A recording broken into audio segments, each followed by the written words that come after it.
المؤمنين يعني هو المولى سبحانه وتعالى اللي يعينه خليفة في الارض. يعني المؤمنين هو هذا، يعني الحكم جاي من السماء ما هوش من الارض. كلهم على كل حال كانوا على ملة واحدة وعلى دين واحد وعلى كلمة واحدة ضد الشعب نتاعنا، ضد بلادنا.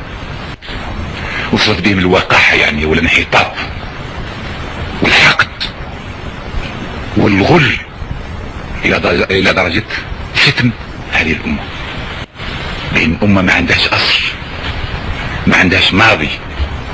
الامة اللي كانت دائما راكعة، هذا الشعب الجزائري اللي كان طول حياته هو متمرد، يعني طول حياته معروف في التاريخ متمرد اب عن جد. يعني اصبح هذا الكلام يكتب يعني جرائد بلد يعني شقيق. الحقد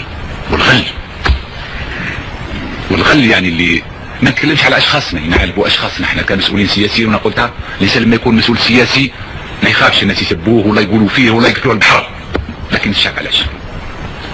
احنا حاولنا نسكت، حاولنا على كل حال نتجنب، حاولنا من في حد نفس الحديث يعني اللي قالته الجرائد. يعني اذا كنت تبعتوا الكلام نتاع ملك المغرب، قال لك المغرب اللي هو منذ 6 قرون اللي في الوقت اللي كانوا الاتراك في الجزائر. يعني احنا سيادكم يعني سلالة نتاع الحكم، ملوك، انتم رعاع.